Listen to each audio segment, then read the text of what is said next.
All India federation of anganwadi workers and helpers की तरफ से आप सबको अंतर्राष्ट्रीय कामगार महिला दिवस पे ढेर सारी शुभकामनाएं। ये जो दिन है, जो कामगार महिलाओं की दिन है, अभी जो अंतर्राष्ट्रीय महिला दिवस के नाम पे जाना जाता है, इसका शुरुआत जो है कामगार महिलाओं ने अपनी जो काम की जगह में अपनी जो बुरी परिस्थितियों के खिलाफ में, जो 8 घंटे से की जगह में 12-12 घंटे 16 घंटे तक काम करवा रहे थे मालिकों ने, जो और उसके बदले में कोई तनख्वाह भी ढंग से नहीं दे रहे थे, और जो महिलाओं के लिए कोई सुविधा, मातृत्व लाभ, ऐसा कुछ भी नहीं दे रहे थे। ये सबके खिलाफ में कामगार महिलाओं ने जो अपने इकट्ठा होके अपने हक के लिए सड़क में आया, और उसके साथ साथ में उन्होंने ये भी नारा लगाए थे उस टाइम में कि जो हमें अपनी राजनीतिक अधिकार, वोट का अधिकार उस टाइम में नहीं थे, 1908 की बात है, तो वो सारा नारा लगा के बाहर में आए थे। और उसके लिए जो ये दिन को तय भी किया है अंतर्राष्ट्रीय कामगार महिला दिवस, ये भी जो है वो समाजवादी महिलाओं की जो संगठनों ने इकट्ठा होके, जो ट्रेड यूनियन के नेतृत्व में उन्होंने इकट्ठा होके ये दिन का नारा दिया था कि एक आंदोलन का दिन है, और इसमें कामगार महिलाओं का अपना मुद्दे को आगे करने का ये निर्णय था।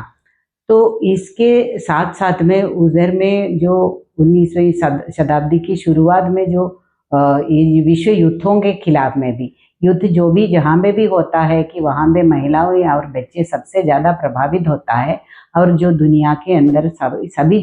जनता का, जो सिर्फ जो युद्ध लड़ रहे हैं वो जवान नहीं है, पूरे जनता के ऊपर में इसका असर होता है। तो युद्ध के खिलाफ में और जो अमन के लिए भी ये लड़ाई छेड़े थे कि ये महिलाओं ने। तो आज जब हम लोग 2026 में 8 मार्च जब मना रहे हैं, हमारे देश में नहीं पूरे दुनिया के जो महिलाओं ने अभी वही ऐसा ही एक परिस्थिति से गुजर रहे हैं। अभी यूएस जो है, अमेरिका जो है, अमेरिकी साम्राज्यवाद इसराइल से मिलके ईरान के ऊपर में एक तरफा हमला किया है, और वो पूरे वेस्ट एशिया में एक जंग छेड़ा गया है, एक युद्ध के माहौल हो गया है। और इसमें जो है ये भी नहीं कि छोटे बच्चों के जो स्कूल के ऊपर तक आक्रमण करने के लिए वो तैयार हो गया है।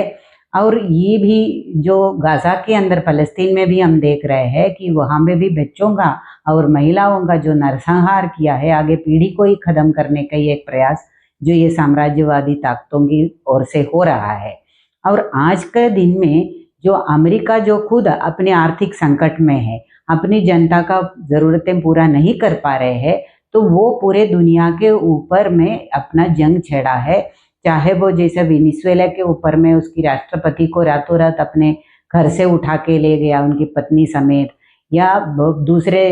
देशों को धमकी दे रहे हैं, अभी ईरान के ऊपर में जैसा हमला हुआ है, ये ऐसे ही जो अलग अलग देशों के ऊपर में ये जो है खुद वार करने का भी है, और उसके साथ में एक व्यापार युद्ध भी छेड़ा है। और उसमें हमारे देशों के जैसा देशों को ऊपर में भी वो अपना पूरा कंडीशन थोप रहे हैं कि तुम्हारे सामान हम खरीदेंगे तो तुम्हें टैक्स, हम तुमसे टैक्स लेंगे, लेकिन हमारा सामान तुम खरीदोगे तो उसका बिना टैक्स का देना चाहिए, और तुम तेल कहाँ से खरीदोगे ये सारा हम ही तय करेंगे। इस तरीके के हमारे देश के ऊपर में भी वो पुलिसिंग कर रहे हैं। लेकिन अफसोस की बात यही है कि हमारे देश में जो सरकार है, जो बीजेपी के नेतृत्व में जो मोदी का सरकार है, वो सरकार जो है ये इसके खिलाफ में अपनी जनता की जो रक्षा करने के बजाय वो सारे का सारा अमेरिकी साम्राज्यवाद के साथ में मिलके हमारे जनता के ऊपर में एक जंग छेड़ा है। उसके अंदर में अमेरिकी की जो पूंजीपति वर्ग है और हमारे देश के पूंजीपति लोग हैं, वो भी एक दूसरे का हाथ मिला रहे हैं, और युद्ध के जरिए उसका व्यापार, आयुध का व्यापार, ये सारा कुछ करके हुए अपना आर्थिक संकट से ऊपर आने का कोशिश कर रहे हैं। और अभी ये व्यापार का युद्ध भी हो और जो जंग भी हो, उसके अंदर हमारे देश की जो सरकार है वो पूरे दुनिया के एक अमन के लिए प्रयास करना चाहिए, और हमारे देश की जनता के लिए, चाहे किसान हो, मजदूर हो, उसकी जो है अच्छी स्थिति के लिए प्रयास होना चाहिए। वो उल्टा काम कर रहे हैं, और ये जन विरोधी, एक मजदूर और किसान विरोधी, महिला विरोधी एक सरकार के रूप में हमारे को महसूस हो रहा है। और अभी जो लेटेस्ट में जो हो रहा है कि एक तो है कि हमारी जो यूएस के साथ में जो ट्रेड डील किया है उसके अंदर हमारा जो पूरा का पूरा इंडस्ट्री खत्म हो जाएगा, हमारा किसानी खत्म हो जाएगा, हमारी चीज़ें महंगो हो जाएंगे और ये युद्ध के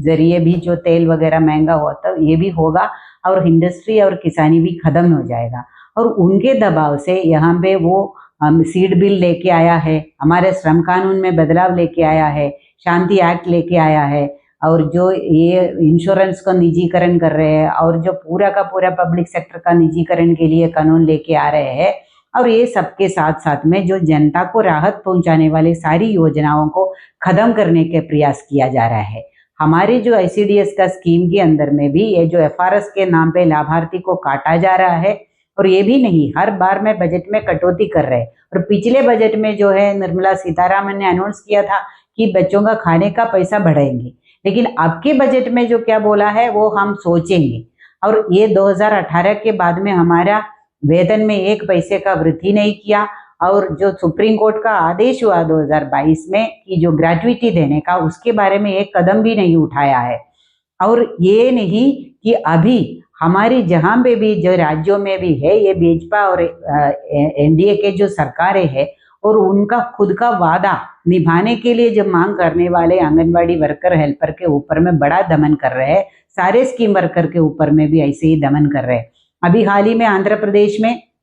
चंद्रबाबू नायडू जो बीजेपी के साथ में NDA में शामिल है और जहां पे हमारा जो पिछले 2024 में हम के पहले हमारी आंदोलन हुआ था, 22 दिन का 42 दिन का जो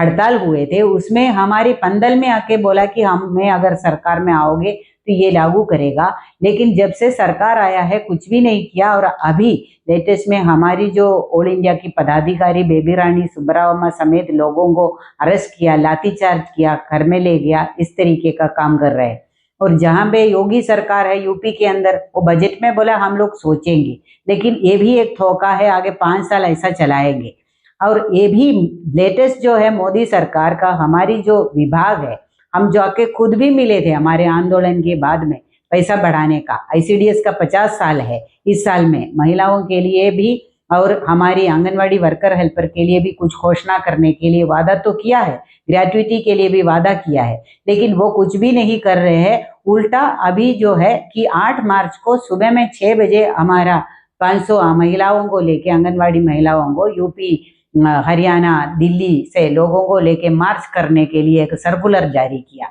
इसे सरकार के खिलाफ में बहुत बड़ा आवाज उठना चाहिए। इस 8 मार्च को CITU ने इसका, हमारी जो ये आंदोलन की एक दिन है, हमारी जो हकों के लिए और हमारी महिलाओं का जो हक है, जो उनका बच्चे का देखभाल के लिए, बड़ों का देखभाल के लिए, पब्लिक प्रोविजनिंग के लिए जो हक है, उसके लिए हमारी स्कीमों को मजबूत करना चाहिए। और मजदूर होने के नाते हम लोग जो है हमारी न्यूनतम वेतन का, जो सरकारी मजदूर होने के लिए अधिकार जो है, इसको लेके हम लोग इसको मनाने का तय किया है। अभी हाल ही में जो हुई हमारी जो IFA का जो ऑल इंडिया कॉन्फ्रेंस है, उसमें हमने ये मांग रखा है कि ये हमारी आंगनवाड़ी वर्कर को 42,000 रुपया और आंगनवाड़ी हेल्पर को 35,000 रुपया का न्यूनतम वेतन मिलना चाहिए, 18,000 रुपया का पेंशन मिलना चाहिए, हमारा ग्रेजुइटी का पूरा हक मिलना चाहिए। तो ये मांगों को आगे करते हुए, ये युद्ध के जंग के खिलाफ में भी आवाज उठाते हुए इस 8 मार्च को हम पूरे ताकत में सड़क में उतरे और हमारा ताकत ये सरकार को दिखाए कि और आने वाले दिनों में बड़ा संघर्ष के लिए हम तैयारी कर रहे हैं। इसका चेतावनी इस महिला दिवस में हम ये सरकार को दे और पूरे का पूरा इसमें सारी कामगार महिलाओं को इकट्ठा करने के लिए भी हमारी आंगनवाड़ी बहनें प्रयास करें, ये हम आपसे निवेदन करते हैं। और एक बार और बहुत ही क्रांतिकारी आप लोगों को शुभकामनाएं देते हैं कि इस साल का अंतर्राष्ट्रीय कामगाजी महिला दिवस का इनकलाब जिंदाबाद। হয় বাইদেউসকল, এয়া নিশ্চয় আন্তঃৰাষ্ট্ৰীয় মহিলা দিৱসৰ দিনা all India federation of Anganwadi workers and হেল্পাৰ্ছৰ সভানেত্ৰী A.R. সিন্ধু ডাঙৰীয়ানীয়ে দেশৰ অংগনবাড়ী কৰ্মী আৰু সহায়িকাসকলৰ বাবে কেইবাটাও গুৰুত্বপূৰ্ণ খবৰ দিছে। হয়, দেশৰ অংগনবাড়ী কৰ্মী সহায়িকা, আশা কৰ্মী আৰু মধ্যাহ্ন ভোজনৰ ৰন্ধনকৰ্মী সহায়িকাসকলে দীৰ্ঘদিন ধৰি ৰাজ্যসমূহৰ ৰাজ্য চৰকাৰক আৰু কেন্দ্ৰীয় চৰকাৰক উভয়ভাৱে দাবী জনাই আহিছে যে কেন্দ্ৰীয় চৰকাৰে আৰু ৰাজ্য চৰকাৰে এই অংগনবাড়ী কৰ্মী সহায়িকা, আশা কৰ্মী আৰু মধ্যাহ্ন ভোজনৰ ৰন্ধনকৰ্মী সহায়িকাসকলৰ মাননি বৃদ্ধি কৰিব লাগে। এইসকল আঁচনিভুক্ত কৰ্মীক তৃতীয় আৰু চতুৰ্থ বৰ্গৰ চাকৰিত নিযুক্তি দিব লাগে। লগতে মাহিলী পেঞ্চন আৰু গ্ৰেচুইটিৰ সুবিধা দিব লাগে বুলি দাবী জনাই আহিছিল। কিন্তু বৰ্তমান সময়তো কেন্দ্ৰীয় চৰকাৰেই হওক বা ৰাজ্য চৰকাৰেই হওক এই সন্দৰ্ভত কোনো সিদ্ধান্ত লোৱা নাই, যাৰ কাৰণে all India federation of Anganwadi workers and হেল্পাৰ্ছৰ সভানেত্ৰী ডাঙৰীয়ানীয়ে এনেদৰে কেন্দ্ৰীয় চৰকাৰৰ বিৰুদ্ধে ক্ষোভ প্ৰকাশ কৰিছে। গতিকে বাইদেউসকল, আশা কৰিছোঁ দেশৰ অংগনবাড়ী কৰ্মী আৰু সহায়িকাসকলৰ, ৰন্ধনকৰ্মীসকলৰ আৰু আশা কৰ্মীসকলৰ এই সমস্যাসমূহ সমাধান সন্দৰ্ভত কেন্দ্ৰীয় চৰকাৰে অতি শীঘ্ৰে কিবা এটা সুব্যৱস্থা গ্ৰহণ কৰিব, যাতে এইসকল কৰ্মী সহায়িকাই ভালদৰে জীৱন নিৰ্বাহ কৰিব পাৰে। গতিকে বাইদেউসকল, লগৰ বান্ধৱীসকলক ভিডিঅ'টো শ্বেয়াৰ কৰি আজিৰ এই গুৰুত্বপূৰ্ণ খবৰটো জনাই দিব আৰু নতুনকৈ অহা বাইদেউসকলে অনুগ্ৰহ কৰি আমাৰ এই চেনেলটো ছাবস্ক্ৰাইব কৰি ল'ব। ধন্যবাদ। জয় আই অসম।